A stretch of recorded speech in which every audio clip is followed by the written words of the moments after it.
Good evening. And if you're just joining us, sorry about that. My buttons aren't working.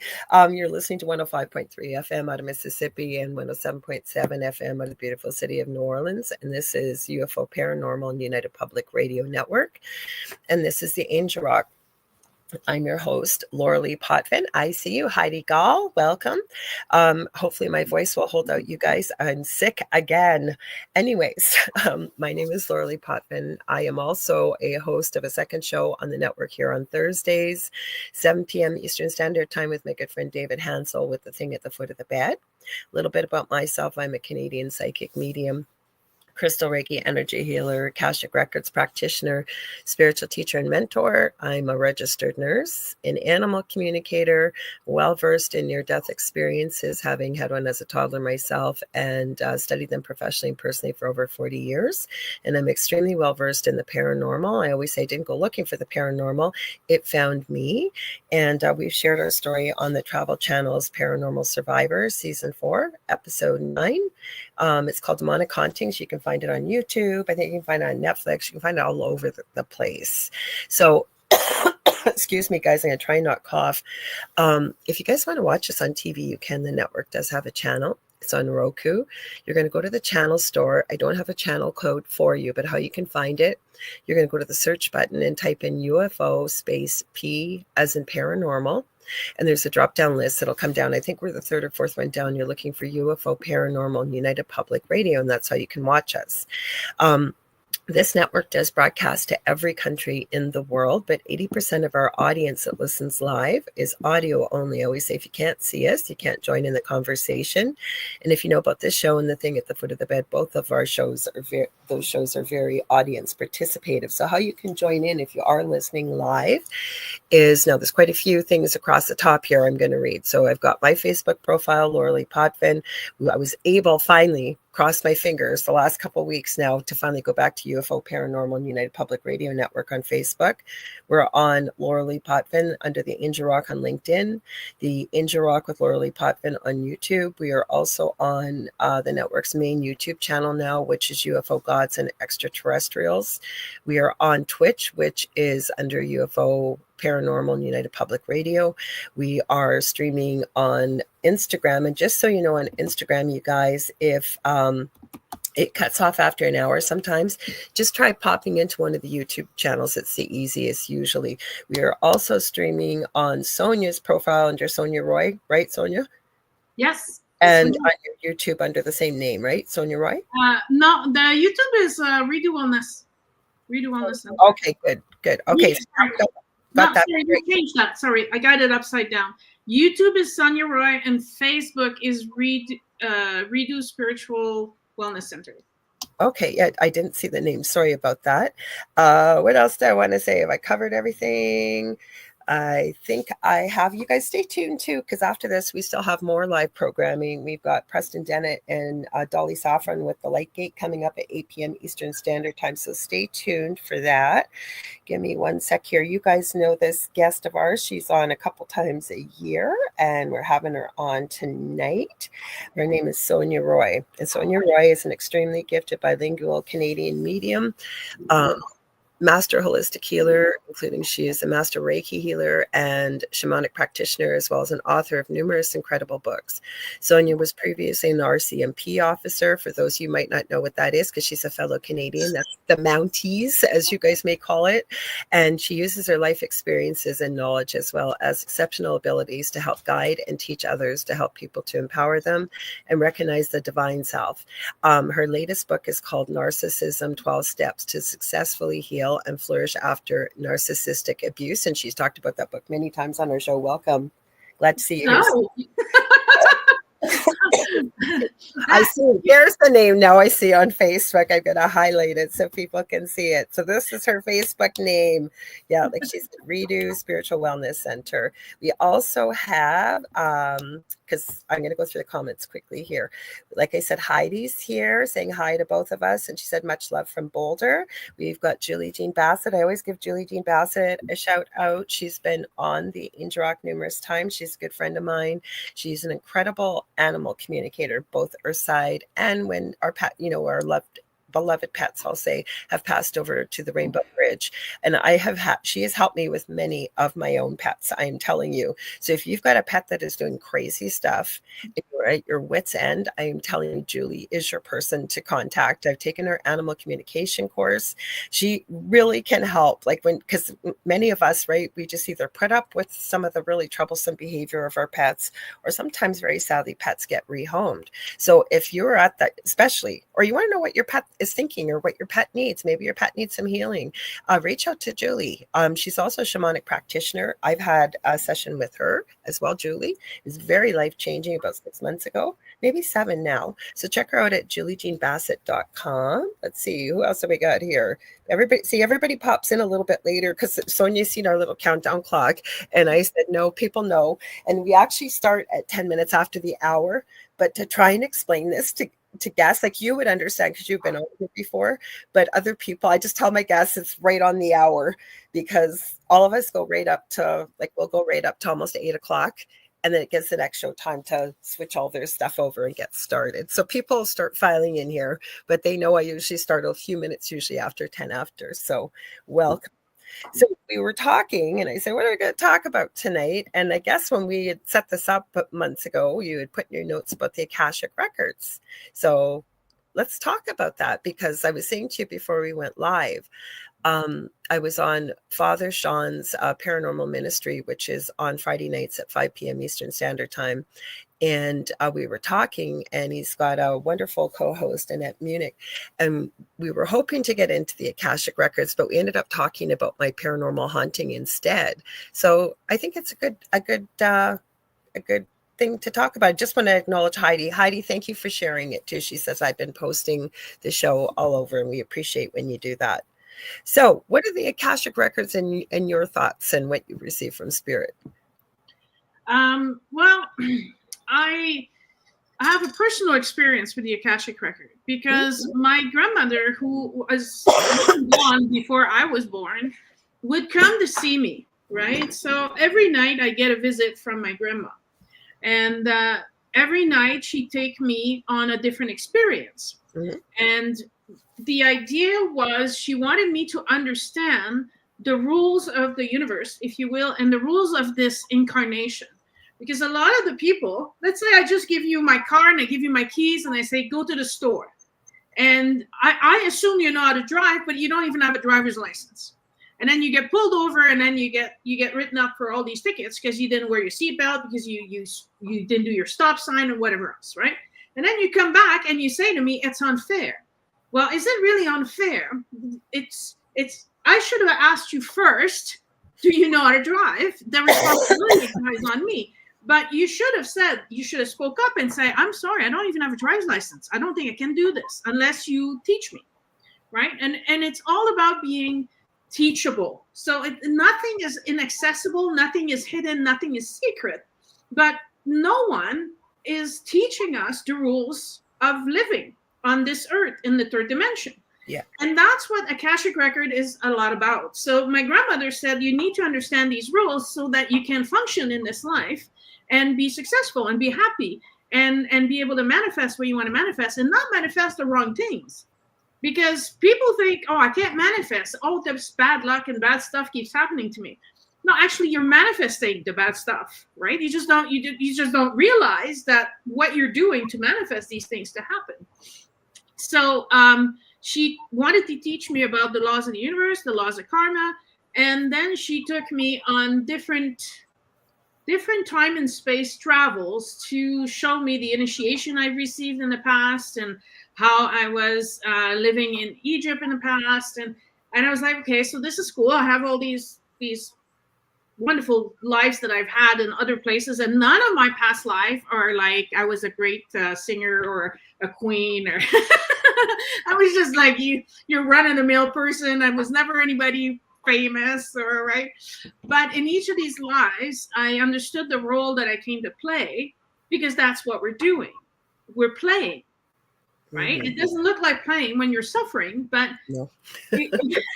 Right? But it's all a play. So you're writing a story in your thoughts, in your dreams, in your everyday actions and decisions. And if you don't like the life you're in, my grandma said, you can change it because you're the author. So if you don't like a particular actor in your play, you can give the actor the boot, right? So you can welcome the actors that are willing to play nice with you, and then kick those that are not playing nice or are cheating or violent or thieves or whatever. And so she then took me to the Akashic Records, which is a humongous library.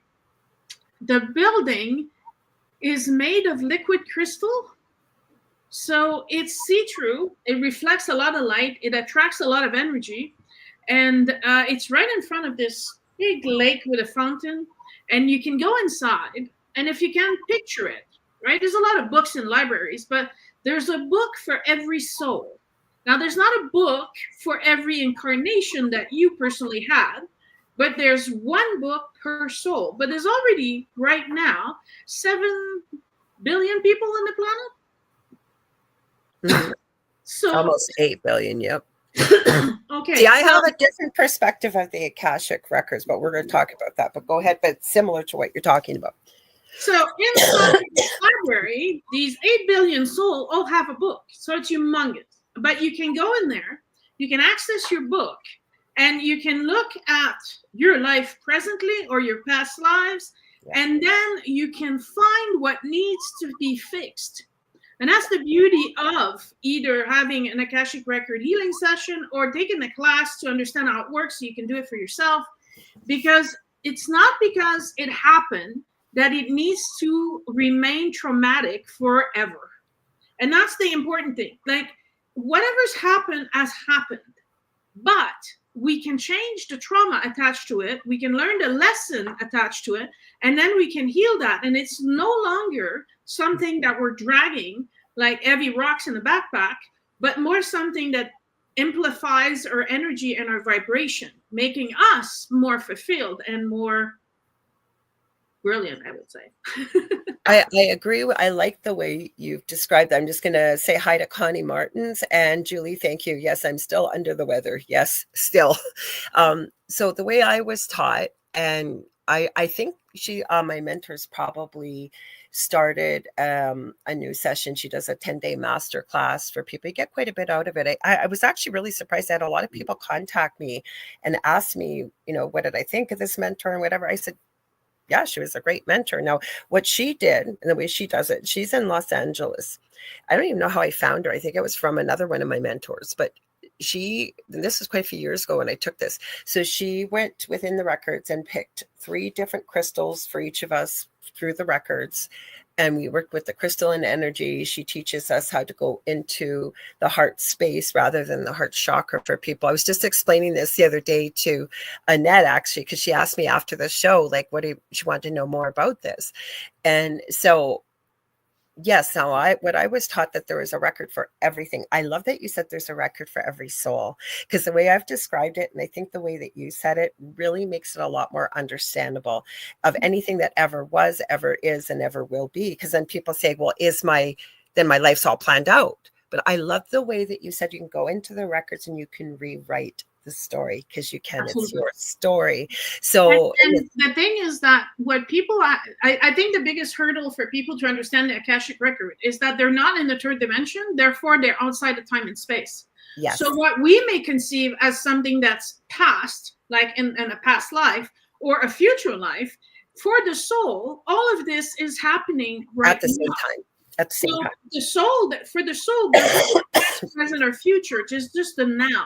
So this book, the Akashic Record book, is outside of our time and space. So accessing it allows us to tap into future events or past events, and we can, in a certain way, it's all based on life lessons, influence the results. Because if we're learning our lesson, we don't need to have the chaos that comes with it in the future. Well, what I was going to explain, though, is, so and I'm going along with what you've said. I agree with you 100%, is when I've been taught to do an Akashic Records reading with someone, for example, we have a prayer that we, with permission to be able to access the records, we go into the person's heart space. But I was explaining this to somebody recently.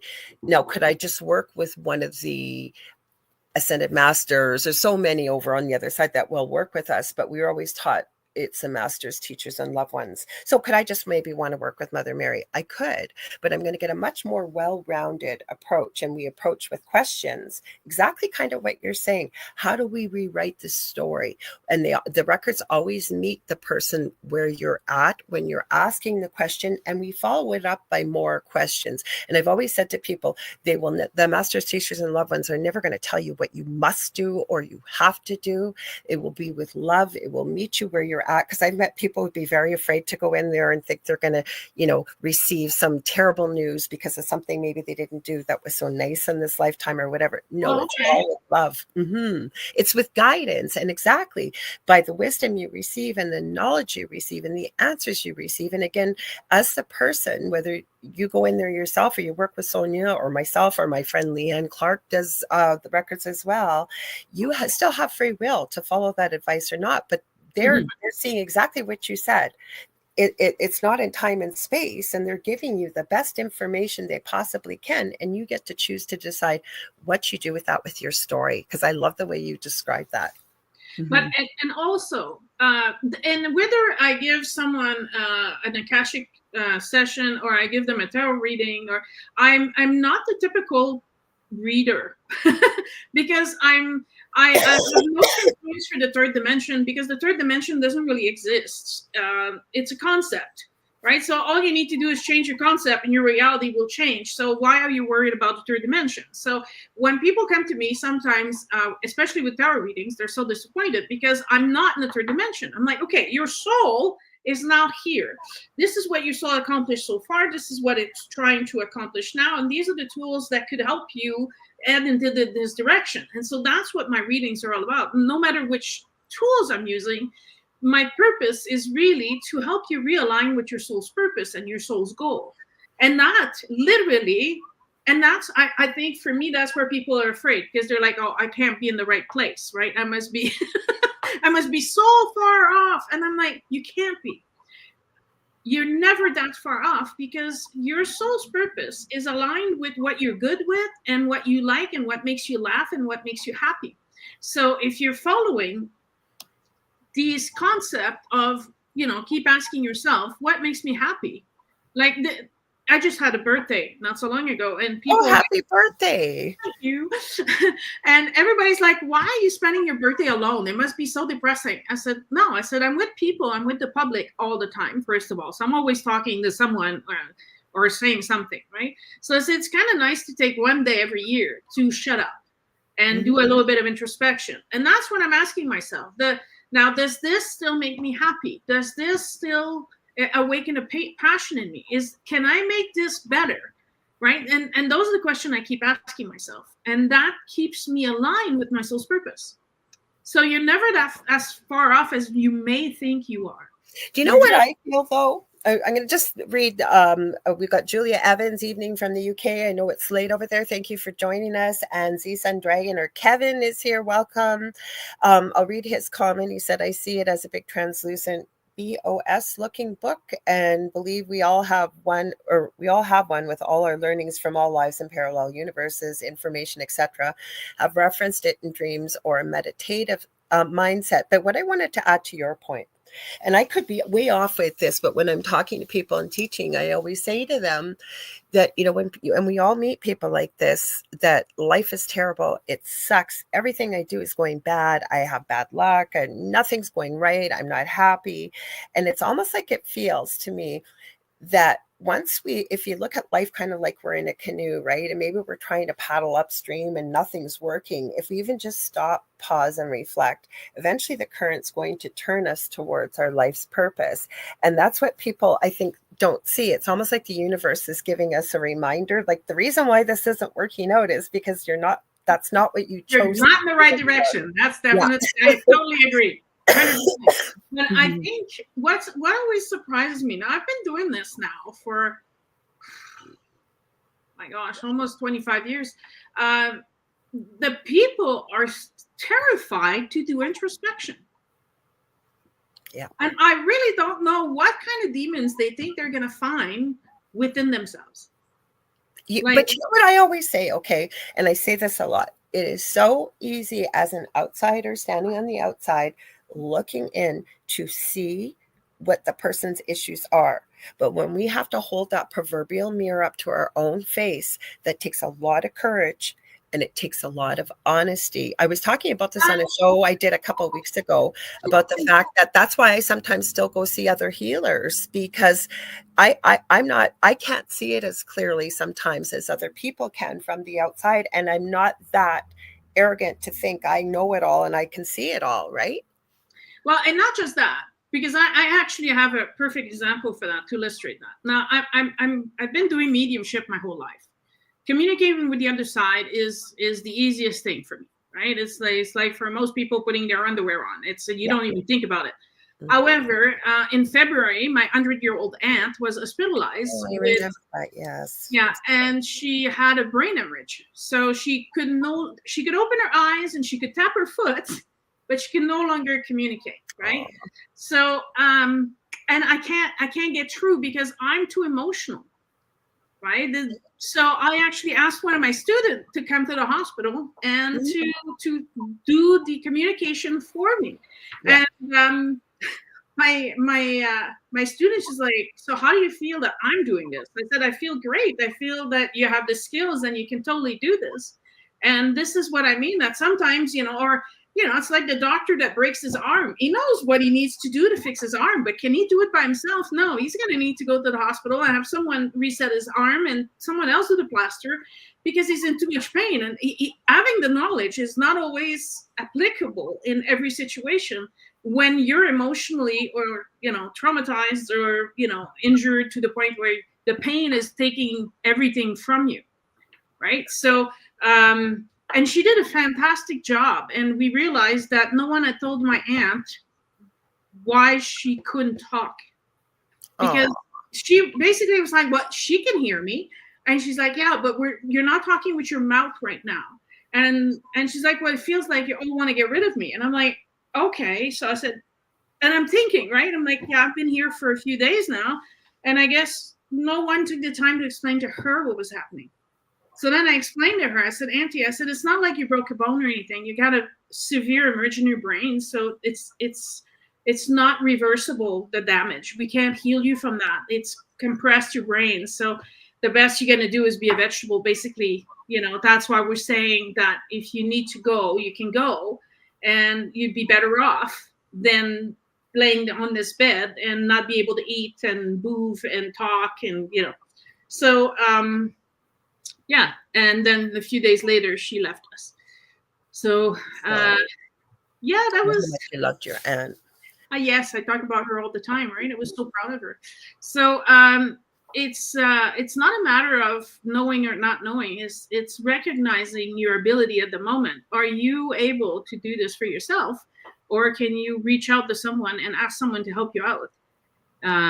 I do it myself. So it's not a matter of you're not good enough or you don't know. But I think that's where I was going with that point, though. And if you saw me smile, okay, I haven't tried to connect with my son, but while you were talking, Justin keeps going, hi, Mom. Hi, Mom. I keep hearing He's never done that during a show. I'm sorry. That's why I was smiling. I wasn't smiling about your story. It's like, really, kid? And he would have done that while I was live. So that's why I'm laughing. But the thing is, when we're talking, like, that's why people are, most people, like, I know you've probably seen this too, and anybody else that works in this field. Sorry, you got a tear from laughing because it was so funny. And he wouldn't stop. He kept going, hi, Mom. Hi, Mom. And I'm listening to you. And I think, okay, not right now. It is that most people are afraid. And when they're going through something difficult, they feel like they're the only one who ever goes through it. The same thing, like they'll see, people put celebrity way up on a pedestal, not realizing that they go through the same things as we do. They have the same issues as we do. And what people do, it's kind of like the Instagram influencer, right? They've got this little corner in their house that is perfect, that they film and they bake and they make Pinterest lunches and they do all this. Meanwhile, behind the scenes, and we've seen it because sometimes they'll forget to turn off a camera and they're live and you see what's really going on. This is what people have been led to believe, that we have to live these perfect lives. We have to be perfect. We have to do all this stuff. And it's all about materialism. And they don't realize that. I think that's what they're afraid of, right? To get very honest with themselves and look within, plus conditioning and what they've been taught. Because how many people have we met in our field with no judgment that something awful happens? For example, your aunt dying or my son dying and saying, I hate God. God did this to me. God didn't do this to us, honey. God did not do this to us at all. So I think that that's why people are afraid. Many times it comes from a great place of fear and facing what's really in front of, and what other people think of you is none of your business, really, right? But we haven't been conditioned that way. Yeah, but I guess my message is I want to let people know, as many people I can reach, is that what's inside of you is your pain, and you can package it, you can treat it, you can try to keep it in the dark, but that's just storing it, and that's what creates illnesses, and that's what's creating health issues and mental health issues and all those things. So you have to, the only way out of this is to go through it. Yeah. Right. Actually, Spirit told me that. Spirit told me this when this happened. And I'm not meaning to keep bringing up my son, but it's applicable. The first day or two, I kept saying, and again, conversing with Spirit is like you said, putting your pants or your shoes on, right? It happens all the time. And I remember saying, I don't like feeling this way. I don't like feeling this way. And I've been around lots of people that have died, being a nurse, working in palliative care. I have had relatives die. And Spirit said exactly that. The only way to get through this is to feel it, to process it, and go through it. Give yourself that grace. And maybe there's going to be a good day. Maybe there's going to be a sad day. And it doesn't have to do with losing someone. It's life, right? But we have to go through it. And no one, but the funniest thing I've heard in my life was someone telling me, well, let's say I'd say, well, I feel betrayed. And the person says, well, you shouldn't, because that's not. And I'm like, whatever you think is your opinion. Yes. But you cannot judge me and judge what I'm feeling. Those are inside of me. So I think one of the issues in our society is that we don't get to express our emotions. We're told to shut up and toughen up and don't cry, stop crying, right? Yeah. So you're not encouraged to explore your emotion. You're not encouraged to feel your emotion. On the contrary, you're encouraged to snuff it up and put it away because you're making too much noise and you're making me uncomfortable. So, stop, right? So, and that makes it difficult because we don't have the tools to process emotions. We have no idea how to, acknowledge or recognize what the emotion is. And so I think that's the introspection of people. That's what terrifies them because they're afraid they're going to open this bottle. And they're like, well, if I touch this, if I wake up the bear, I'm going to start either being super angry or super sad and I'm not going to be able to stop it, right? I barely can control it and snuff it. So if you're asking me to open this, it's just going to open volcano-like, and I won't be able to stop it. And I'm like, exactly. That's exactly what we need you to do. We need you to cry. We need you to scream. We need you to do what you need to get it out of your body. Mm-hmm. And yes, you're right, Michelle. Then the weight comes off because you're no longer carrying all of this inside of you. Mm-hmm. So you need to allow these things to be felt and to be expelled, because once you felt it, then it's gone. Like I'm a end-of-life doula, and I work with people who either are dying or people who are left after, right? Yeah. So I work with the people in their grief and things like that. And this girl came to me and she's like, every time I come here, I cry. I said, yes, but do you cry anywhere else? She's like, no, because it's been 2 years and I think that they feel that I should be over it by now. Too bad. So I said, but did anybody actually say that to you? She's like, no, but I feel that. And I'm like, okay, so you need to do it. And if you're crying because, I don't know, you hear a song at the market, cry. And if someone says, are you okay? You can say, no, because I miss my partner that died 2 years ago, and this still reminds me of him, and it's still painful. And she's like, well, when is this going to stop? I said, once you have gone through your grief, once you have gone through your tears, once you have gone through your loss, you will start remembering this person's laughter and the person's, when you tricked them or when you had this wonderful picnic, and you won't remember the loss. Now you'll be able to feel joy again and be reminded of those in a, as a memory, but not as a hurt or as an emptiness. So Connie Martin says it would be so nice to have a grieving field where we can go and scream and cry out loud freely if it's what we need to do. And I agree with you. And when you said, this woman had shared with you about, I feel like, I forget how you worded it, but basically that people think she should be over it. That is a real big pet peeve of mine, because I've worked a lot in the death and dying field too. And grief is such a personal experience, just like feelings are a personal experience. And I think I always say people are smart.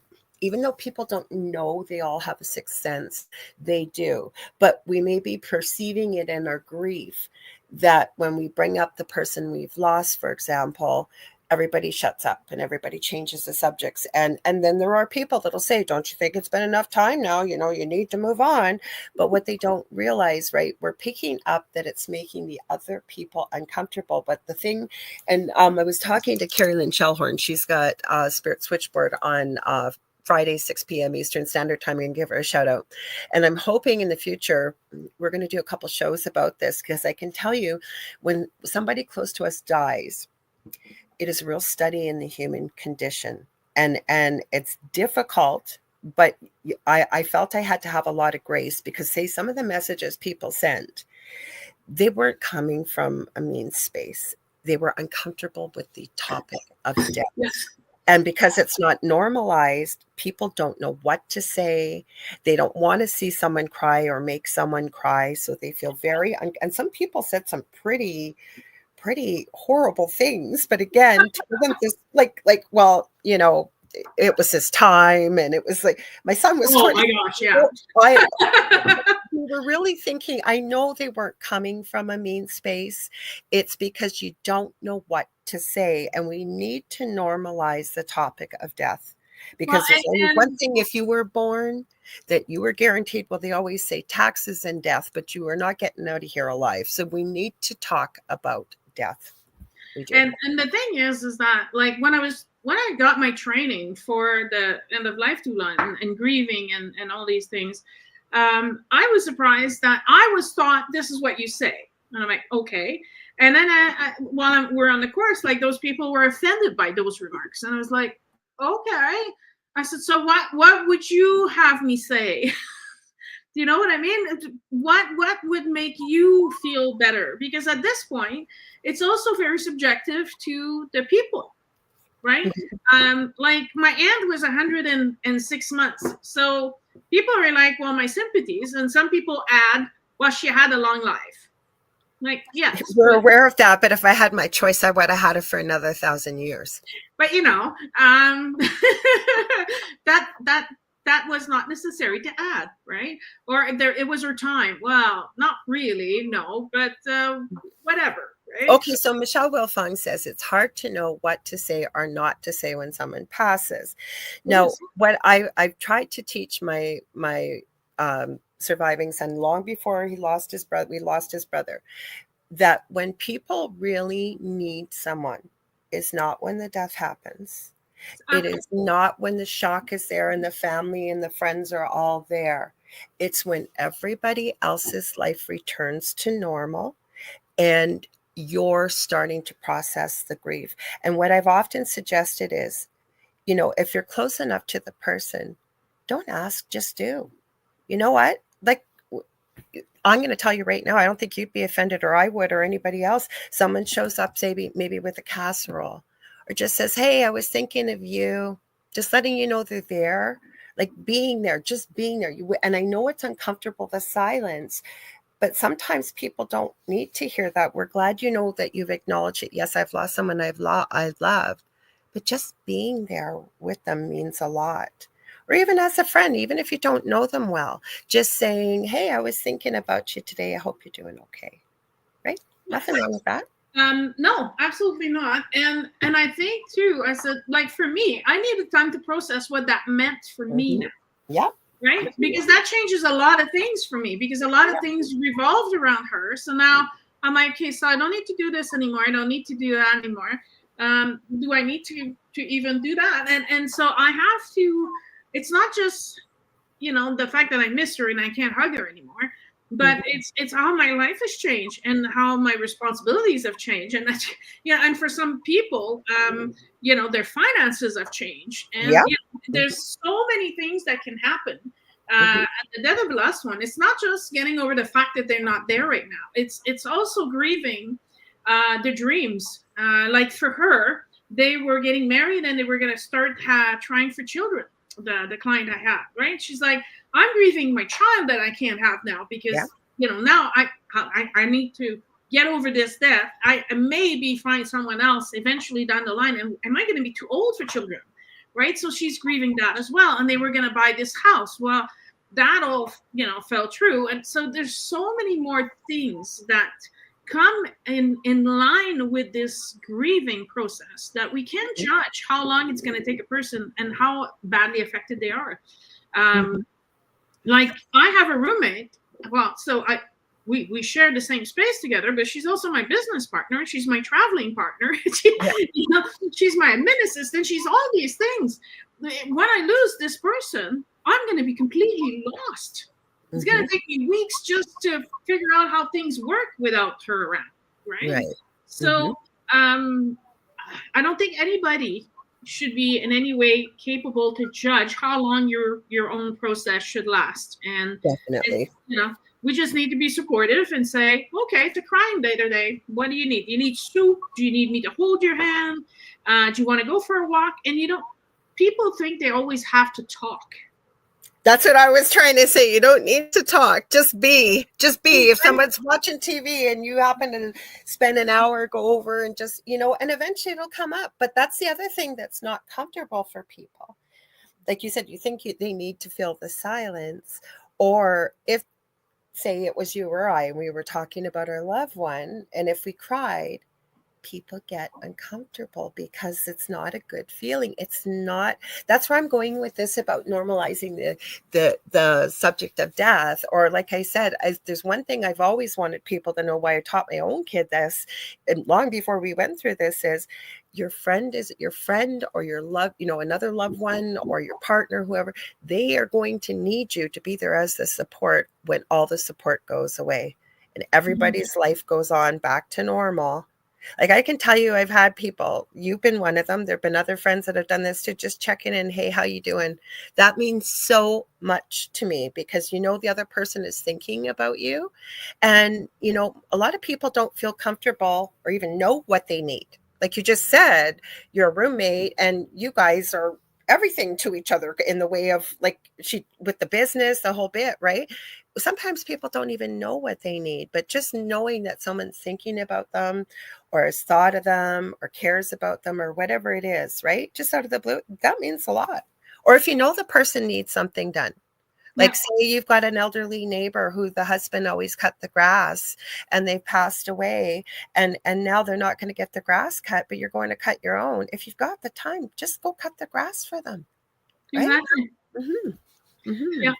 So the advantage of knowing about the soul and the Akashic record is that you realize you've lost the physical attachment to the person, but their soul lives on. Yes. Right? So you may not be able to touch them. You may not be able to go out and have a restaurant dinner with them, but they're still alive. At the very least, you will meet them again when you die. But there's a high chances, and I find that more and more people are opening up their third eye with less fear and more confidence, and there's more and more people having experiences and seeing people that have passed away and things like that, and then you can communicate with them. Now, personally, I know that first of all, when they leave, they have 40 days to leave. So it's not uncommon to see them for the first 40 days. Right? I agree. You see them and hear them. But after 40 days, they should be encouraged to go into the light so that they can start their process of resetting everything and analyzing their Akashic record, seeing what this life of theirs brought, what lessons they've learned, and do all that. And then a year after they've passed, that's when I usually will encourage it. Not encourage, but allow other people to come to me to make the connection. Right. Okay. So I usually give them a whole year before calling them back here, because you want them to go into the light first. Right. Mm-hmm. But if you know that they're still alive, you know that they're no longer suffering, because what causes the suffering was the human body, and they're out of the human body now. So the suffering is ended. If you know that they're now rejoicing, like she kept saying, well, I miss my mom. Like her mom's been dead for 60 years. She hasn't seen her mom for 60 years. So, I can see that it would be a rejoicing moment for her to actually be with her mom again. And she was the last one. So all of my other aunts, all my other uncles have all passed before she did. So she's joining the family again. She's seeing these souls again. So I think that's well, Howie's adding, he says, who says when it is time, there is no time for being over. You're never over that missing space. That's true. But we do go on forever. I've been watching a lot of TV as I've been doing stuff, and I wanted to get caught up on a few things. And so I started watching this TV series, keep hearing about The White Lotus. It's kind of a weird TV HBO series, but it's a hotel series, The White Lotus, these very high-end resort places, and the latest series. And something that I thought was really beautiful in one of the most recent episodes was this daughter of a wealthy couple wants to stay in Thailand and join this Buddhist monk place. And so the father goes to speak to, he's very high up, I'll say, very elderly Buddhist monk. And so he says to him, what happens to us when we die? And he says, well, and I'm not going to do it justice, but he basically says we're in an ocean. And when we decide to come to Earth, we come as a drop from the ocean. And when we go back home, we integrate back into the ocean. He said it much more eloquently and beautifully. But he was basically, the way he explained it is, we're not gone. Just the physical body is gone. And we're not limited. Like, I truly believe that, and it's hard for us. I always say we're trying to look at things with our human eyes right now, because we're here to have a human experience, but we are nothing but love on the other side. We go on forever, and we are not limited with a body. We could be in a gazillion different places at time. We can connect and feel and speak to our loved ones. They still hear us. Same as when somebody is in a coma. The last thing to go is our hearing. People hear us. Now, for your aunt, you said about her mother, I wouldn't have been surprised, because I'm writing 3 books, and one of them is the things that we witness at the bedside as death doulas, as nurses, and first responders when someone leaves this plane and goes back home.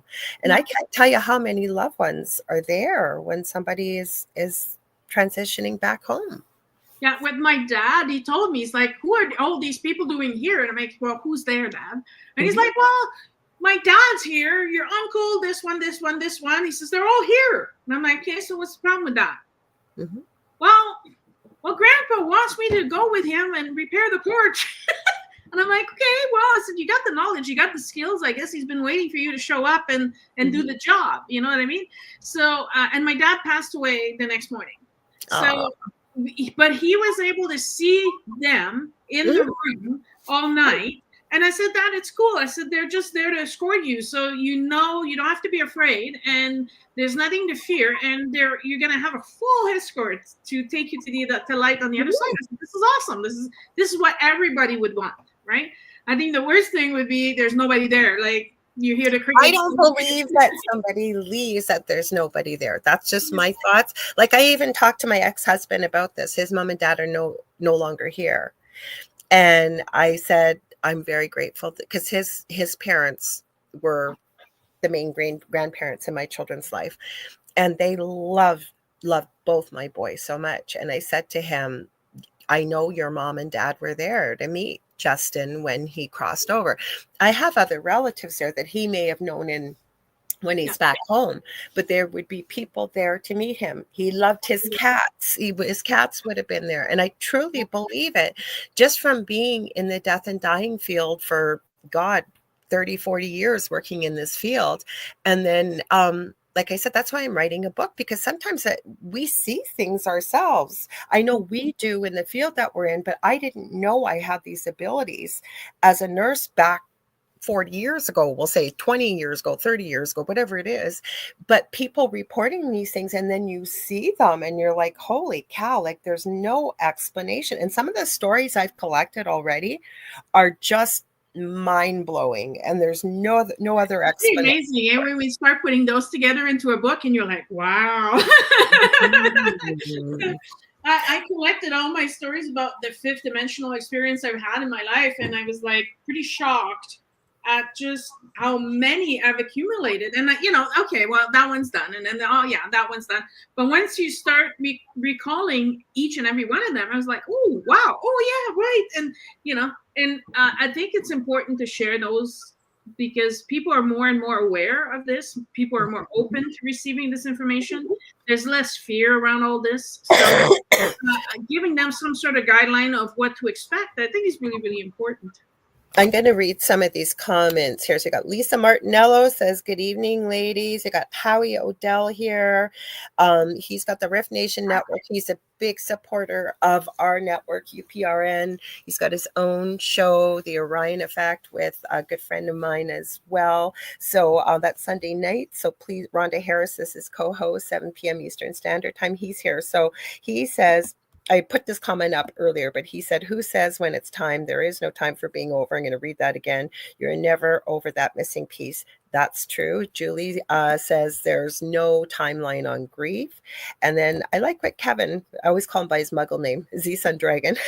He says, I believe they can and will visit at any time, whether they cross over or not. I'm with you. I believe that myself. I do.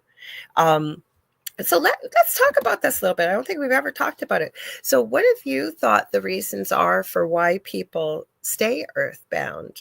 Why we run into ghosts? You want to go there, do you? Well, these guys love to talk about all this stuff, spiritual, spooky, and I always like to hear people's perspective on this. Okay, so how deep down the rabbit hole do you want me to get? Yeah, let's go there. We don't usually go spooky. You and I have talked spooky off air, but let's go, because you know why? I think it gives people, when we are in this spiritual field, and I received this advice years ago when all I wanted to deal with was the positive. I wanted nothing negative. Then I had my paranormal experience, but someone said to me, close to me, that Laura, you're going to work in this field. You need to know both, so you particularly know the difference. And I believe that. Mm-hmm. And I know you have knowledge about this. Well, it's interesting because I just did a big conference in Quebec in February, and the topic of suicides came up. Mm-hmm. Because you might have to be careful with that word on YouTube for you and me, because we're on YouTube. So we'll say unalive. We'll say unalive. That's okay. All right, no problem. So I don't usually talk about this because I'm trying to explain the soul and all those things, mm-hmm. And so they're asking, so what happens to them? So specifically, if you decide to interrupt your lifeline, mm-hmm. you are interrupting a plan. Now, and not just your plan. Yes. Catalyst, you are all around. Mm-hmm. Exactly. So it's not that everything is written down. You will say hello to this person at this time and blah, blah, blah. Because we have free will, we can do whatever we want. However, as a soul, before coming to earth, you said, I want to learn how to forgive. I want to learn how to be honest in my relationship. You set out some life lessons for yourself in order for your soul to grow. And in order to achieve this, you said, who's going to help me? And then all these people are like, oh, me, I'll show up. And okay, I'll make your life terrible, so you'll have no choice but... What? Right? Mm-hmm. So we set all these plans up. There's a huge contract that we are to fulfill. And at the same time, we also raised our hand and said, oh, I'm going to help you with this. And I'll be there for you at that moment. right? Yeah. It could be innocent, like I've been checking up on you, you know. I don't think it was that big of a deal, but I care and I want to make sure that you're okay. Well, I volunteered for that before coming to Earth. I said I will meet Lorelai, and I will be there for her when she needs me, right? Thank you. However, if you decide to end this life of yours, well, all of the arrangements that you had said you were going to be there for all these people. Let's say I would have done this. Well, I wouldn't be here talking today. I wouldn't have written all the books I've written. I wouldn't have reached out to all the people I've reached out. And I know I've helped people because people, I can see how their life changed. I can see how they're happier, how they're healthier, right? I've seen that part of that change was caused because I participated. So I would have negatively influenced these people by my absence. And so these souls are put in the timeout. They're not punished. They're not sent to hell. They're not, raked over the coals for 1,000 years. However, they are put on a timeout so that they understand the implication of what they just caused. And then there's also, because they're gone, a whole bunch of other people now have to step up to the plate to replace them. And some people just might not meet their mark at 35, and it might not be happening until 45 or 50.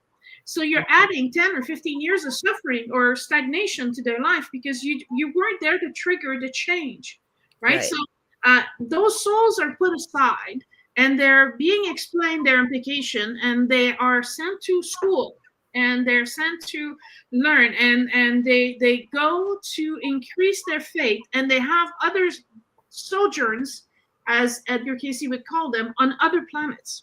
So in planets where you don't incarnate in the physical and the effect that you cause is much less than when you're on the third dimension on Earth. So that's for these type of souls. So those don't go into the light just yet. They go to school. Now, there's an in-between. And it's funny because, unfortunately, because my aunt passed away, I haven't done my own podcast on Dante. And Dante wrote Inferno, Purgatory, and Paradiso.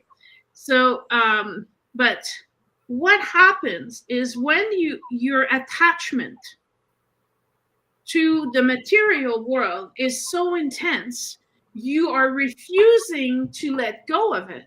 And that's why you don't go into the light. So it's interesting because that's one of the few things that the Christians have correctly captured in the truth of spiritual world. The 7 sins. So pride, greed, wrath, gluttony, lust, sloth, and which one am I missing? I can't remember. Yeah. Those 7 are the reason why they're mortal sins. It's because it's preventing your soul from moving forward in the divine space. It's trapping you on a material plane without the material body. So you'll never get what you're trying to get. It's a never-ending cycle. And I would say that that's hell. To be caught in this loop that you keep repeating over and over and over and over again until eventually something awakens in you and says, okay, I need to do something different. I can't keep doing this. And literally you pop out of this box. If figuratively you can put it a room or a box. And then the problem is that you might not know your way back to the light. And so you might be walking around trying to find a light. And that's when they'll come to follow people home or start, attaching themselves to light workers because they're light. It's not the light. It's not the divine. It's not this ocean you were talking about. Whether you call it an ocean or I say that it's basically being a speck of dust on the sun. So you are infinitesimally small, like a drop in the ocean, but you're part of this light. You're still conscious that you're you, but you're also part of this grander scheme of things, this greater energy of love. And so they need help to go from leaving this box or this room they were stuck in to go into the light. Mm-hmm. But yeah, that's an interesting perspective. Now, you know, and we get into some of these topics on Thursday nights because my co-host David, and he doesn't believe in demons. Now he's kind of migrating a little bit from some of the experiences I've shared. And I said, you can call them whatever you want, because there's different astral planes, right? Like there is. And I've always said, like, you know, there's always an opposite on Earth. There's a yin, there's a yang, there's a night, there's a day, there's a hot, there's a cold, right? You can't have one without the other. And I always say, to me, the way Spirit's shown me, if there was a perfect ideal place for a human being or any living being on this planet to be, it would be perfectly grounded to the center of Gaia or Earth, perfectly connected to Source or God or universe, whatever somebody wants to believe it, through the invisible energy centers, I call it the chakras, right? And you have the perfect balance of yin and the perfect balance of yang. So I don't think you can have one without the other. Now, just running into, like, you and I talked about this, and I didn't ask you before, so I hope you're comfortable, but you had run into the Hat Man, right? Going to clear. yes. So are you comfortable sharing and what you discovered? Because I'm very familiar with the Hat Man. I had one of those things. I'm getting goosebumps. At my house, I had 4 main very negative entities at my previous home. Mm-hmm. Well, I was at one of my students' house, mm-hmm. and they invited me over for dinner. So they said, well, not that we want you to work, but would you, I'm like, it's okay. Would you mind? What is it? And then they said, well, my daughter is unable to sleep in her room. She never gets to get a good night's sleep. So she always ends up in my bed. And so we're starting to wonder if there's something in the room that, is affecting your sleep. So could you go check? And I'm like, sure. So I walked into the room, and normally I walk in with my eyes open. But for some reason, I needed to get my eyes closed because I was working with a lot of shadow. And so shadow for shadow, I see shadow better with my eyes closed. But that's me, right? It'll be different for everybody else. But believe it or not, there are things that I do that, for me, visually, there's too much coming in. I have to close my eyes and I can do it better. Yeah. So for this, I really needed to see the very subtle energy. And so I had to close my eyes. So I'm walking like a blind person in the room. And then they had kind of a roof like this, right? And they had opened that up. So right where the closet used to be, right here is, so obviously I get there and I bumped my head against the wall and I'm like, oh, okay. So I said, it's right here. And it was really interesting because I was able to part space and time. Yep. So there was kind of a rip in the space-time continuum there. And I was able to open it. And then this thing pops out at me like a jack in the box. So, if a jack in the box, even if it's a stupid clown, it just pops. So you automatically have a woo kind of jump. Yeah. And I'm looking at this and I'm going, what? And I'm, are you actually trying to scare me right now? And I'm trying to because that's what I usually will do when I need to get an entity to leave a house they're stuck in. I'll talk to them, right? And I'll say, okay, judging by your clothes, you've been dead at least 100 years. This is a bicentennial house, so I wouldn't have been surprised if that would have been the case. And I usually tell them, you've been dead for a long time, why are you still here? And they'll say, well, I'm waiting for my kids. Your kids have been gone for a long time. They're waiting for you on the other side. So why don't I open the door for you and send you there? Yeah. But this thing was very interesting because it didn't have legs anymore, and it had kind of a seahorse. You know how seahorse attach themselves after branches with their tail? It wraps around and it's coiled around. And I was like, oh. I said, I see. So I told my student, without looking at her, because I'm staying very focused on this entity, because I got him cornered, so I don't want him to go anywhere. So I said, go get me this and go get me that. And she's running all over the house getting me what I need. And so we untied him. And then I had to kind of hold this tail so it wouldn't attach to. It's a mix between a seahorse and what's the English word for these things? They have 8 legs. Oh, Octopus. octopus. It felt very, very slimy, very. And anyway, so the whole black thing, and I'm like, okay, well, you can't stay here, and you're obviously you don't want to go into the light, so I'm gonna put you into the hands of these people. So I asked the people that I work with on the other side, and I'm like, okay, so you guys handle this because we don't want this anymore.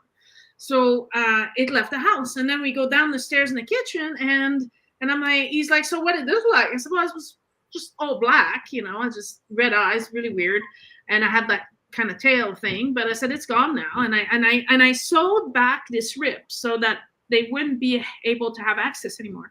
And that's when he talked to me about he also grew up having nightmares entire childhood, and he said there were always these dreams where these men. It was always a man wearing kind of a black trench coat and a black and a hat. Yeah. And he says they would be. He says they would terrorize me just by their own presence. So I was like, well, were they doing anything? He says their presence is so chilling. It is. He says, I would freeze, and he says, it's like that dream paralysis. You can't wake up, and you can't move. You can't. You just stuck. He says it was a terrifying experience, and he had them his entire childhood. So and then he says his son was having issue, and now the youngest was having issues. So we tried to do a little bit of research because it was my first time encountering the man. I guess they refer to it with the man with the hat, or the hat man. Yeah, hat man. Yeah. And but what I found interesting was that they target children. And they didn't target children. Well, they targeted my children, but I have pictures of some of these things from my house. Like all of us could see. So it wasn't just my kids, but yeah, they do. Well, you know why they target children? Because they know children can see them. They know how to fight a child. What I understood, because I still have a contact on the other side, which is remained to be my mentor. So when things like that I don't quite understand happen, I can ask some question. And I'm like, why children particularly? He says, because they're easy to terrorize. That's what I was trying to say. Yes, and they can see them, because I think all kids can see spirit, just like animals can. Yeah, exactly. And he says they feed on terror. They all do the negative things: terror, sadness, depression, all the 7 deadly sins. If they can create that in the home, yes, that's what they feed on. Yes. So so anyway, we cleared that out of the house for them, but it was my first encounter with something like that. My nights when I was younger, I've spent most outside of my body. Right, I was never really home, and I would revisit past lives at night. So that's I was terrorized to live in daytime. So I said, if I also had it at nighttime, I don't think I would have made it past childhood. I think I had a lot of things. And when this happened to me in my previous home, and knowing I've had these abilities my whole life, but this experience is what really made me tap in and really get serious about the abilities. I've had tons of things as a nurse that I would know that there's no way I would know. My roommate I grew up with said, you would know things. I just wouldn't even know how you'd know them, and you'd know them. Like when I told her I was working in this field, she wasn't shocked. I thought she would be. She goes, oh God, Laura, I'm not even surprised. Like there were things you would know always. But I can tell you, I'll be 60 in August. My first experience, I was between 3 and 4. And it was terrifying with what happened.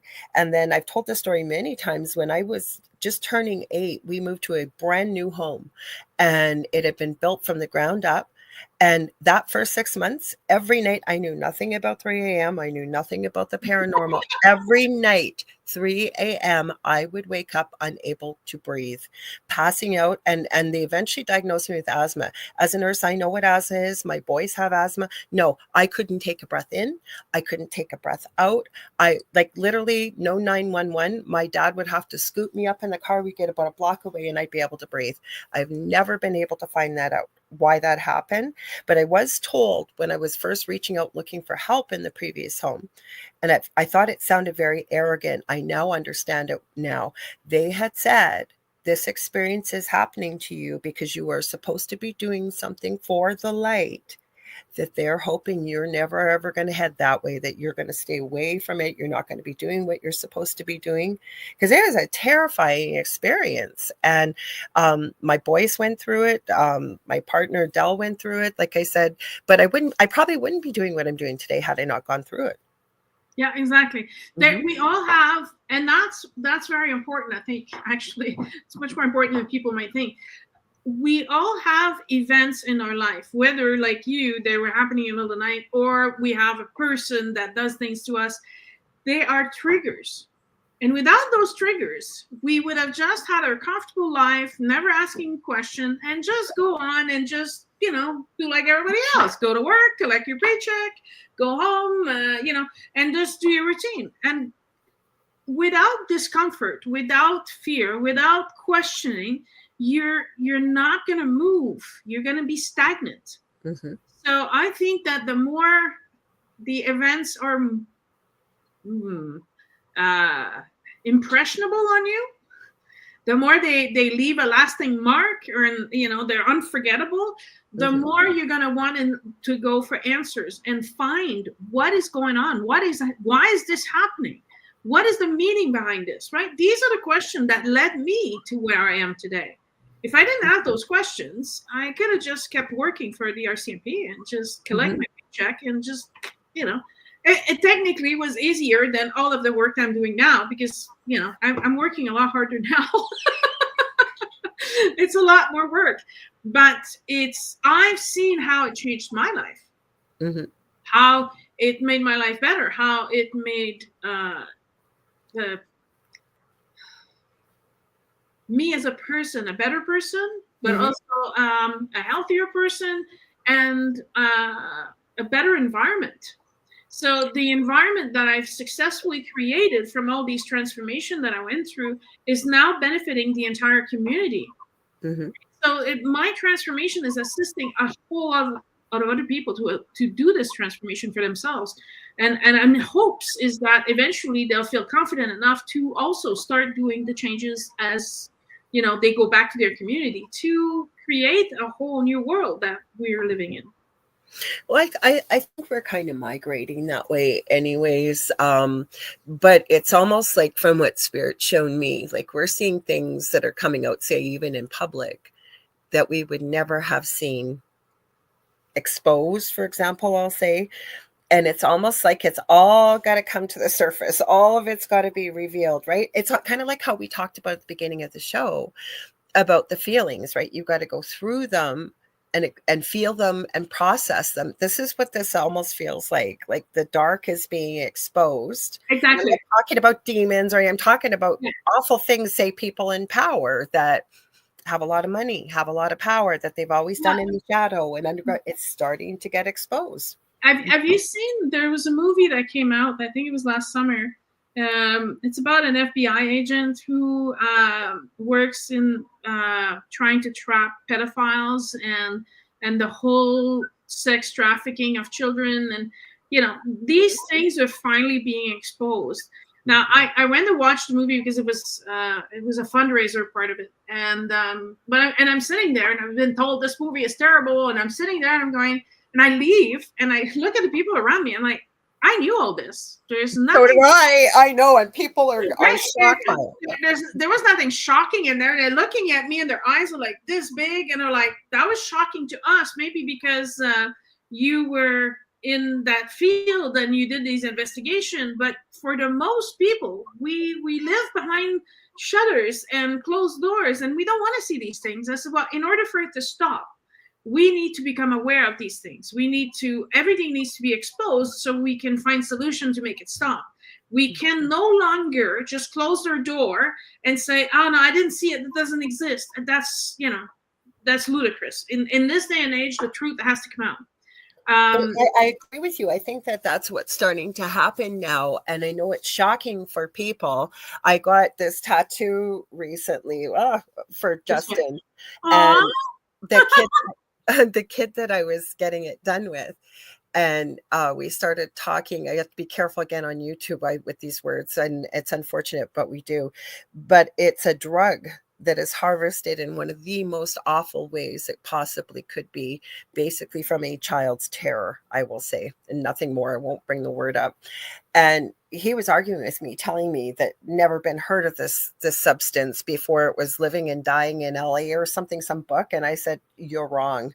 And he said, I know everything about every DRUG out there and blah, blah, blah. And there's no chemical component. Well, while we were sitting there, I found it. And I found the information saying this has long existed before this book came out 20 years ago. But this is the thing, right? And then people think, and I forget who I had this conversation with recently, because they were arguing with me about looking up information. And I was saying, it might even have been on Thursday night, Dave and I were talking about it, but I was saying to people that, oh, that's what it was. We were having a conversation about AI. And I was saying, you can't just rely on one source for information. Same thing. I'm a spiritual teacher. You're a spiritual teacher. My thoughts are, I always encourage my students to work with as many different mentors as possible, because otherwise we're just getting that one perspective. Same thing with information. So because this person, I believe, probably has only used Google to look things up, there's a lot of information in books that have been written that aren't so manipulated as per just using one search engine. Talk to other people that have had experiences, right? We're losing the ability to be able to communicate with one another with these electronic devices people are sticking their faces in. And that's the thing. And now AI. And I'm not crapping on AIs. That's not what I'm saying. There's a purpose for it, but it can't be the be all to the end all. We were born with a brain. We got to use it. I'm not a big Facebook person, but I've had some time to look at things, and then the comments is always, oh, this is AI created, it's not real, and this is what's Sound of Freedom. Yes, that's right. Thank you. Yeah. So and that movie was tame. That movie was very tame compared to what really goes on. Mm-hmm. Yes. So it's palatable. Right, to a certain degree. They don't show you, because my concern was, it's about sex trafficking, and I said, I hope they don't show. Well, I don't need to see it, neither does anybody else, but it was very tame. And they don't show that part. They don't show what the kids go through. You just see them before and after kind of thing. But the problem is with this AI thing, you can now create, you could use my face, and you could make me say something that I'm not saying, but they're using my head and my face from another video, but they're it's kind of scary at this point, because before AI, when you could see things, and I don't know, Keanu Reeves said this, or this guy said that, and I said, well, until I see them either on video, live video, say this to me, I'm gonna give it an ounce of doubt, right? Because it could be anybody just putting their name at the end of a quote, right? So you don't know if they really said this or not. But now even video won't be trustworthy, because they can manipulate everything. So hence why it's so important to have multiple sources. Like when I do my podcast, this is one of the reasons why mine are so far behind. I usually have 5 to 6 to 8 different sources that I read from. I know how much research you do. Yes. And I'm going to present all these different aspects from all these different angles, so that you can get a really clear picture. This is my personal opinion, which I present at the end of the video. But what I'm saying is, this is what's out there. This is what people are saying, and this is how they mesh to each other. And maybe he has 50% of the truth, and he has 25. But if you're putting all these sources together, gives you a bit better picture. Blah blah blah. Right? But if you just do a search on Google, I was telling this to my kids 10 years ago. They were handing in papers for school, and I'm like, you only have one source, and you got this from the internet. This is unacceptable. And it's manipulatable. Exactly. Right. So I said, you need verifiable information, verifiable experiences. You need people that, will share firsthand experience, not hearsay. That's the 10th person telling a story. Well, it's not at all what the first person was saying, that they all add their salt and pepper and spices to this story to make it interesting. Right. So that's why when I'm invited on a show, or I do my own stuff, I usually talk from personal experience. And although I have plenty of other examples, I'm like, I wasn't there. I didn't experience that. I can't speak to that. But I can speak to my personal experience because I lived it, and that's what happened to me, right? So that's why I usually draw these lines, because I don't know if it's true or not. I was not there. Are they doing it for attention? I have no idea. So unless I've lived it, I usually don't use other people's examples, because that way. No, and I agree. Or like when we were talking about the stories that I'm collecting right now for what we witness at the bedside when someone transitions. I was going to share this story. This person I know, their mother is a nurse. They're a nurse. And their mother talked about an experience which she shared with me. Now, am I going to take it from the daughter's perspective? No, when I finally write the book, I will, with her permission, speak to the person who experienced it. She was on nights, and it was a First Nations little boy that was going to be leaving this earth very soon. And mom, I think, was a single mom living up on the reserve, but had a lot of other children that she had to go to. So this little one was alone. And it was a really crazy night on pediatrics. Apparently, the nurse did as much as she could to be in there. And I guess the little boy they were with him, he did pass away. But they were so busy, they closed the door and they covered him respectfully so that they could get to him once things settled down a little bit. Well, as they were running around, the call bell kept going off in that room. Kept going off. They'd run in there. Nobody's in there. This little boy's no longer with us. And it went on numerous times. And the nurses kept saying, like, what the heck is going on here? And I believe this girl's mom, she shared the story of, said, oh my gosh, I remember the mom saying to me that if God forbid we're not here, you must open a window. This is our belief, so the soul can leave. So she went into the room, opened the window, call bell never went off again.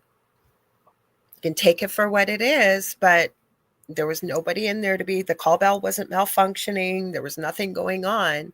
Now, again, people can take it for what it is. You can rationalize and say, well, there must have been a short. There must have been something. Well, why was the call bell not going off after the window was opened, right? And see, I wouldn't question that. I would completely be along with that story.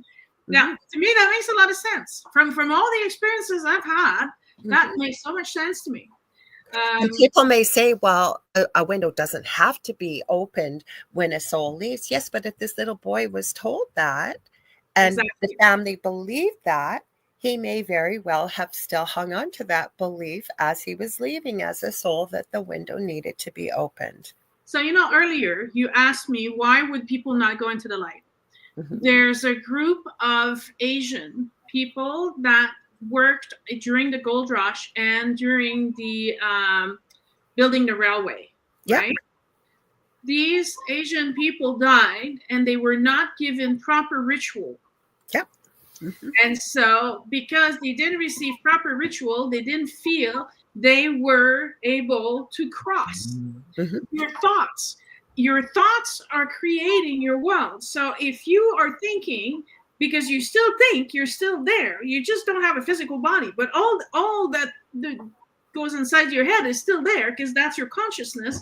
And if your consciousness says, I cannot go and pass this door because I did not receive the proper ritual, they don't go, because as far as they're concerned, the door is closed. And so when I teach mediumship, we are teaching people they can go to different areas that they know that are haunted. And you can, if you feel the spirits are there, there's a way to pass them into the light. And I was there with an Asian person. They wouldn't pass with me. They only passed with the Asian person telling them that the ritual is nice, but it's not necessary. They can go into the light and the door's open. They can pass nice, and off they went, right? So yes, absolutely. I'm going to address this comment. So, hi, Mish. Mish is over in the future in Australia. She says, is it cold over there? You both have winterish backdrops. It most certainly is here. We are in a winter storm warning again for the second time this week. So, yes, it's still cold here. But she said maybe the little boy did that for the parents. I don't believe so, because the parents weren't with him when he passed. He was on his own because mom had to go to look after the other children. And of course, they were hoping mom probably would have been there if she thought, he wasn't going to be there much longer, but she had to leave. So it was the nurses that were with him.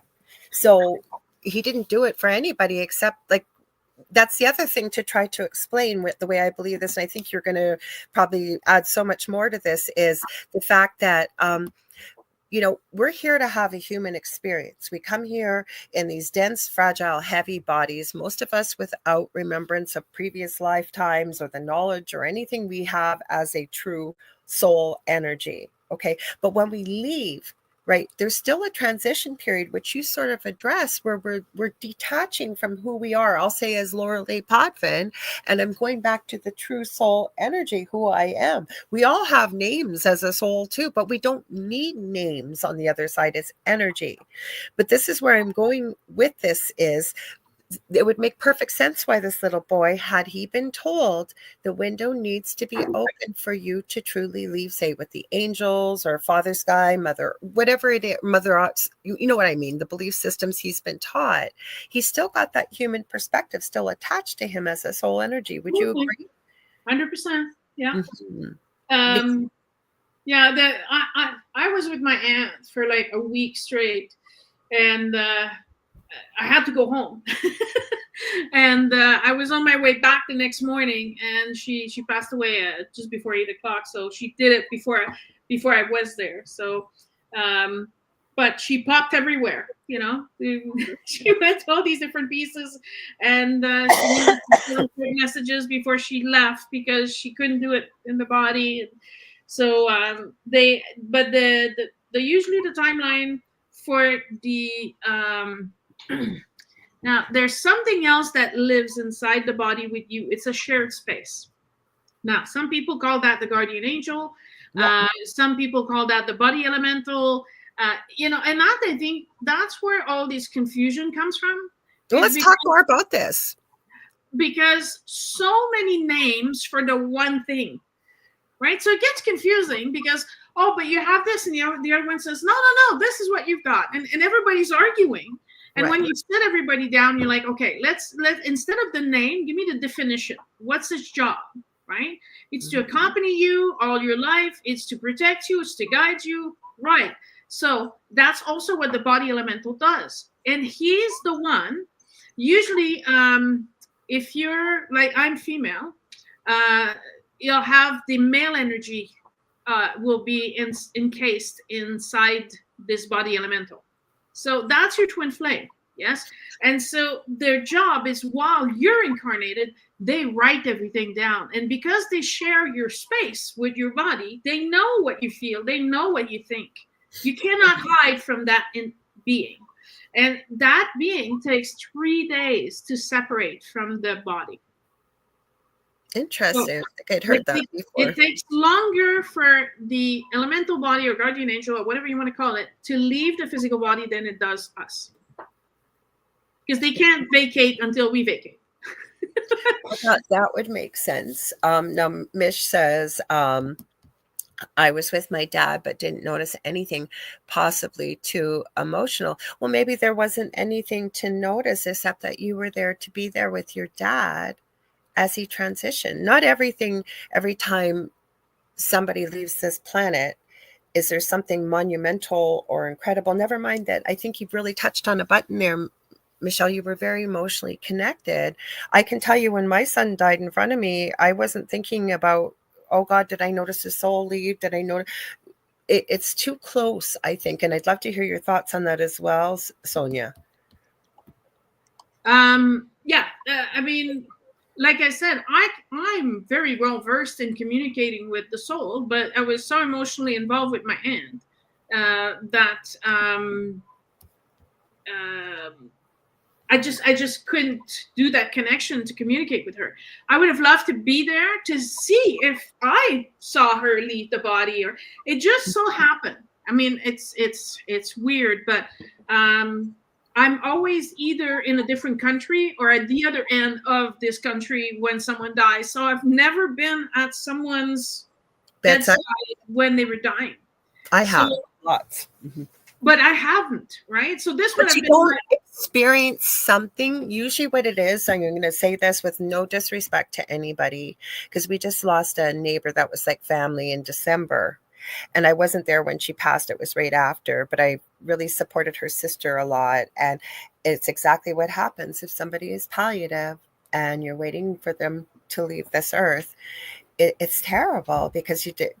And I don't mean to be disrespectful, but there's a type of breathing called chain stoking, where someone will take a big gasp and then there's nothing for a minute, and you're like literally hanging on that person's breath. So I can tell you, there's not a bunch of incredible things that happen when someone passes. Get down, doggy. But I can tell you the beautiful look of peace when they do leave is, if you could call it that, because they're no longer in pain. But I've been there at many, many deaths, but you don't always witness this. That's why I'm sharing these stories, because they're not the norm. Yeah. But you know, like that for 1 week, you know, these weird breaths, like, and she wasn't hooked to machines. She wasn't, you know, so there was no monitors. It was just, we were just waiting, right? 8 days of waiting. So it was heart wrenching and emotionally like a real roller coaster. Because like, and then you're like, is this it? That's exactly what I was trying to say. Like, this is like, and then she takes another breath, and you're like, oh, and she went through these moments, and you know that I'm sure everybody heard the saying, you can live 30 days without food, but you can't live past 3 days without water. Mm-hmm. Well, she was 8 days without food or water. So, and it's the kindest thing you can do. I've gone through this with palliative care, because I see that you had mentioned the death rattle, Mish. I would never call it that. I know you might have heard it that. That's when you have a lot of fluid. Like, I know working in palliative care, I've had to talk to families, especially where the culture where food is love, and their family member is in a coma and they're not eating, and that's their biggest concern. That's the most unkind thing we could do to someone, to give them fluid, because their body can't process it. So that's where you get something like what Mish had shared here. So yes, the body can go on forever. I've had this conversation as well with a friend of mine whose beloved uncle, that was like a father, was on a ventilator through life. They'd had a very severe spinal injury, and he was near the end of life, and they had suggested maybe I hate when they say pull the plug. That's a terrible thing. You don't pull the plug, but he was extubated. And she had asked, well, how long will it be? And he said, probably not more than a few minutes. Well, our uncle hung on. And she had asked me about this. And I said, sweetie, that's just a guess. That's between your uncle and the creator. And when he is leaving, I get the feeling he's waiting for someone. And he's waiting to say goodbye to a relative who was coming. So it's the best guesstimate a medical professional is going to give you. But I always say to people, that's between the soul and source, or soul and God, whatever your belief system is. Yeah. So go ahead. For my auntie, you know, because she was hanging on, right, past the 4th and the 5th day. So the fifth or 6th day, that's when I asked my students to come and help me. And, you know, we asked the questions. We're like, so she's like, well, you want to get rid of what was going on? So she wasn't told what was going on. She's like, oh, okay. And then we're like, so what are you waiting for? What can we do to facilitate this? Because, you know, it must be uncomfortable for her. You know, we're trying to make this experience as pleasant and as simple and graceful as we can. With dignity. Yeah. With dignity. Yeah. And so she's like, well, I'm waiting for God to come and get me. Now, she was a very Christian person. So she prayed every day. She couldn't go to the mass on Sundays, but she watched it on TV, right? This for her was very important. And so we're trying to explain to her, that's not how it works. She's like, what do you mean? I said, well, it's not, he cannot come and get you because you have free will. So, and she was very stubborn. So I said, as long as you keep saying, he will come here and pick me up and bring me to heaven, that's not going to happen. But I said, do you see this hand that's extended to you? She's like, yeah, this bright bluish white hand. I'm like, right. Just grab the hand. It's right there. All you got to do is just grab it. And that means I will go with you. You need to make that decision. You have to make the decision. He's not going to make it for you. No. So I said, when you're ready, grab that hand and he'll take you. He'll take you there. But he cannot rip you out. You can live in this state for a very, very long time because you're obstinate and you want it to happen a certain way. I said that. But how beautiful that you were able to facilitate that conversation. There could be a lot of people that have not been able and wondering, why is someone hanging on? I usually get that question many, many, many, many times. You've just given me another perspective to tuck into my toolbox. Not that I would ever tell your story, but that is very intriguing to think about, that that's what she was thinking. Yeah. That's powerful, Sonia. Well, and by the way, there's this. Did you know there's a special name for that to help people on their deathbed to go into the light? It's called a psychotrump. A what? A psychotrump. No, I've never heard that before. Yeah, me neither. I just learned that term recently. I'm like, oh, okay. Well, I'm just in my line of work. It was just I'm just a soul passer. I didn't realize there was a specific name for it. It's so PSYCHOTROMPH.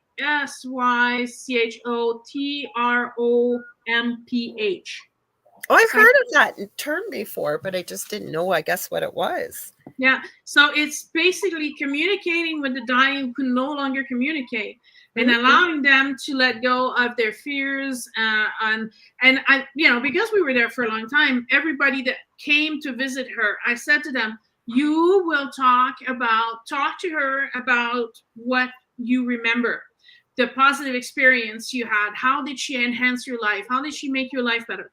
And we were doing this because we're trying to get her to focus on the positive and not leave on her deathbed with a negative idea. In one of my past life, I worried about my family, and I came back right away, and I was tried as a witch, and this is what I feared for my family. So, I just wanted her to leave and realize her life was worthy. She had a great influence. She had made life and the world better by her presence. And so I was monitoring, I guess you could say, or encouraging people to stay on that, not start talking above the bed to each other, and ignore the fact that you're here to visit her. So you should be addressing her. You should be talking to her. You should be, right? So I guess I'm glad I was there for that. So I was able to direct this conversation to keep her included because she can hear. Right? What I used to encourage people, families and friends that were there, was to let them know it's okay to go. We're going to be okay. The other thing that I'm writing about in this book is something I call the gift. And not everybody gets it. And it doesn't mean that there was something wrong that you didn't get this quote unquote gift. And what it is when somebody is comatose, they're going to leave, and you may get it for a minute. You may get it. One time I had it for about 8 hours with one patient. They hadn't eaten, hadn't drank, like there's physical signs like they weren't going to be with us much longer. And they woke up while I was there. And they literally were like they were in life before they got sick, and they were talking and started to have something to eat, and the family was very religious and had believed that there was a miraculous healing from God. So that call was a long call out in the community to be handled very sensitively and lovingly. Now, this gentleman passed away, I think, the next day, but was able to explain. And I still remember, this is many years ago. So many of my patients, they stay with you, right? They just had such a profound, effect on your own life. And to be able to walk past that fact that, yes, miracles do happen. And this is a miracle in a way that you are having this time and experience to say what needs to be said, to whatever it may be. And it doesn't always happen. But it's a really difficult situation, especially as a healthcare provider or a death doula or somebody, if this does happen. And like I said, I remember this family very particularly because they were devout Christians, and they believed that their loved one had been healed, right? So sometimes these things happen. Not every death happens the same. Not every experience happens the same. But I'm hoping by sharing these stories, yes, it can maybe provide some clarity for people. But I think that's important, like that you said, not speaking over your aunt. Mind you, she might have really enjoyed that. You don't know. You would have known your aunt best, because I know with speaking to people on the other side, sometimes the family was there, and they were bickering or whatever they were doing, right? Like normal family little squabbles. And the loved one will talk about it afterwards, that they really felt like it was just normal, because that would have been normal how they would have been if they weren't sick. Yeah. In her case, she actually felt You would ignored. have known best. So knowing her, I know that she would be more pissed off. Like, okay, so you're here, and I'm invisible. You were her Why are voice. you here then, right? So so I tried to make it about her and make her realize, and we did that. We kept saying to her, you can go. You'd be better off. You'll see your mom again. But that's when she thought you're trying to get rid of me. And we were like, no. There's no way back now. But that's when we realized, okay, so we didn't explain that to her. So Connie Martin says that happened to my dad. He got one day full of energy and died days later. Yes, so sometimes it happens. And when I say this to people and the way I'm writing it in the book, I don't want anybody reading that book to think that, well, why didn't we get that? It may not have been needed in the situation, but for whatever reason, sometimes this can happen and we see it, right? And like I say, that's the biggest thing about death, and why I think it's so important to talk about it is because it's not talked about enough. There was this great series that was out probably about 10 years ago now by the UK, and they only had a couple episodes. I wish they would have kept it up, but they were normalizing the topic of death. Like the one episode in particular, they went into the Irish wake and how powerful that was and why it was so important, right? It was a party. It was a celebration. And we've lost ritual. We've lost ritual to go from a child to an adult. We've lost ritual on how you're important, you fit in this community. We've lost ritual. We've people, I don't need to get married anymore. No, because marriage became more about a party and a financial obstruction. And, my son says, if I have choice between buying a house and getting married, I'm buying a house, And so don't be upset we're not getting married. I'm not upset. But it's sad that you're linking that this ritual has to be this expensive when it's about this promise. It's about this. It's not just a piece of paper. If you think that, it's only a piece of paper, it's because you're missing the whole point of you coming before a community and saying, we're going to be making our lives together. So support us in that and encourage us in building our family and staying together. And we've lost the ritual of death. That is so much about again. It's an industry. It's money. Plus, people are afraid because they don't know what to expect. Right? Again, you get back to that fear, and I have run into earthbound spirits for many reasons, as many. I know, Mish, you'd asked about an attachment. We've got a few minutes. If you can clarify what you mean by that. I think because Sonia had addressed you in the comments here. You said, what about attachments when we pass? So if you can clarify that a little bit, what you mean. And you also said maybe they worked out music and dance with raising our vibrations. I'm not sure what you mean by that, but I forget where I was going with this now. What was I just saying before I read that? It'll come back to you. There's no conversation. Why people stay. Yeah, so I have run into spirits that have stayed, some because they pass so quickly they don't even realize they passed. I have run into others that revenge, anger, religious dogma. They're very afraid of what awaits them on the other side for maybe terrible things they feel that they have done. I have met others that have just stayed because they love their house and nobody else is going to get it. I'm going to keep it. I mean, there's been so many reasons why. So there's many reasons. We have free will. Yeah. See, I'm trying to. Mish says we got to read her question. We got to read her attachment. But, okay, that's what I'm asking. Are we talking about a house? Are you attached to the house? The house is yours. This is where you. Well, I think she's talking about when you had said about you're a female and you have the guardian angel. Maybe is when you had said. I don't know. I could be wrong. That's why, Mish. Can you just clarify it for us? Not knowing you pass scares the crowd out of me. Well, it usually happens in very violent incidents like a car crash or usually that's when there's not that many out there that don't know they died, and most of it is the ones that I've encountered. They were all soldiers. I've run into, I know, out at a place that I visit quite frequently. It was out in the wilderness, and there was a spirit out there, that female girl that had been missing, and the person that connected with them didn't know they'd been missing. They had no idea they had passed away. So sometimes you run into people like that there, and there's people that stay because you have free will in death, just as you do in life. So what Michelle's talking about, it's okay, Mish. So what she's clarifying about the attachment, I'm reading it out loud just because there's 80% of people listening, it's audio only, so I have no clue what we're talking about. So when she's talking about an attachment, what happens to a negative attachment? I have a theory about it, but what do you think? What do you think? So when we talk about negative attachment, is it like you were saying, like you want revenge because someone killed you, or you are angry because you died and you were too young? Is those the kind of attachments? I'm thinking she's talking about, and I've seen this, where say you have somebody that's an alcoholic, and you have a spirit, somebody that's passed away, has chosen not to cross over, but because they can no longer physically drink the alcohol anymore, they were an alcoholic or a drug user, they attach to somebody that has that issue in life here.